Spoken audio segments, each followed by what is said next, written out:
আমি কমিউনিস্ট, ভদ্রলোক নই, বলতেন অশোক মিত্র। বুদ্ধদেব ভট্টাচার্য অবশ্য আজীবন এই স্ট্যাম্প মারা ভদ্রলোকই, বাঙালি ভদ্রলোক, সংস্কৃতি মনস্ক কমিউনিস্ট মুখ্যমন্ত্রী।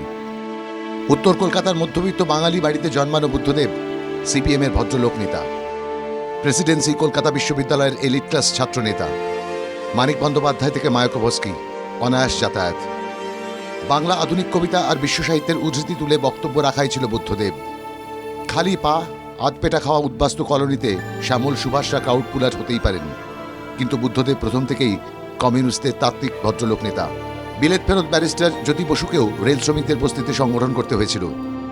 বুদ্ধদেবের লড়াই সংগ্রাম অবশ্য প্রথম থেকেই ছাত্র যুব আন্দোলনে। শোনা যায় নয়নের মণি বুদ্ধদেবকে শিক্ষিত আম বাঙালির নেতা করেই দেখতে চেয়েছিলেন মেন্টর প্রমোদ দাশগুপ্ত। বুদ্ধদেব বোধহয় তাঁকে হতাশ করেননি।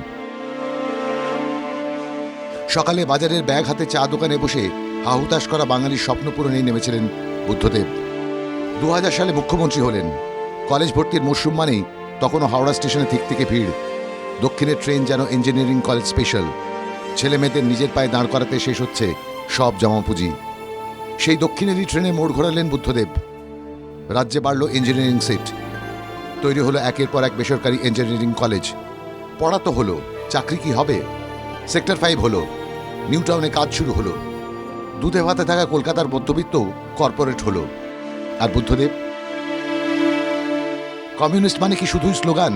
হচ্ছে না, হবে না, খুব বেশি হলে 2-4টে গণসঙ্গীত। প্রেসিডেন্সির বাংলা অনার্স বুদ্ধদেব চিরকালই সেই ব্র্যান্ডের বাইরে। রাশিয়া মানে লেনিন স্ট্যালিন বোঝা সিপিএমের মধ্যেই বুদ্ধদেবের রাশিয়া ভ্লাদিমির মায়াকোভস্কির কবিতা।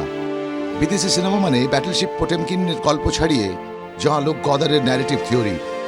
লাতিন আমেরিকা তাঁর কাছে পাবলো নেরুদার কবিতা, মার্কেজের জাদু বাস্তব। বাস মেট্রোর ঘাম প্যাচপ্যাচে ভিড়ে যে বুদ্ধির দুতির জাদু খোঁজে মধ্যবিত্ত ডিগ্রিধারী বাঙালি, সেটাই যেন বুদ্ধদেব। মধ্যবিত্ত, শিক্ষিত, বুদ্ধিদীপ্ত। মাঠে ময়দানে, লোকাল ট্রেনে বা ভ্যান রিক্সার জগৎ থেকে অনেক দূরে, যেন একটু বেশি শহুরে। তার প্রিয় মার্কেজের লেখার মতোই জাদু বাস্তব। নন্দন চত্বরে সন্ধে কাটানো বুদ্ধদেবের স্বপ্ন ছিল শিল্পায়নের। ইঞ্জিনিয়ারিং পড়া, ইংরেজি জানা ছেলেমেয়েগুলি যাতে নিজের রাজ্যেই চাকরি পায়। আজিম প্রেমজি থেকে রতন টাটা একের পর এক শিল্পপতির সঙ্গে বৈঠক করেছেন। প্রাণপণে চেয়েছেন লাল পাটির নামের পাশে বসা কর্মনাশা তকমা তুলতে। অনেকেই বলেন মধ্যবিত্তের মধ্যমেধার গণ্ডি ছাড়িয়ে ভেবেছিলেন বুদ্ধদেব। স্বপ্ন দেখার সাহস করেছিলেন। বাঙালি কি আদৌ সেই সাহসের দাম দিতে পেরেছে? কমিউনিস্টরা বলেন স্বপ্ন সফল করতে হলে হতে হবে স্ট্যালিনের মতো ইস্পাত কঠিন। বুদ্ধদেব স্বপ্ন দেখেছিলেন, কিন্তু কঠিন হতে পেরেছিলেন কি? নাকি ভদ্রলোক কমিউনিস্টের অক্সিমোরনের চক্রবুহে শেষ হয়ে গেছিল সবকিছু? সে বিচার ইতিহাস করবে।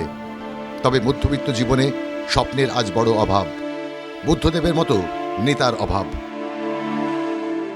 মধুবন্তী দাশগুপ্তের রিপোর্ট, NKTV বাংলা।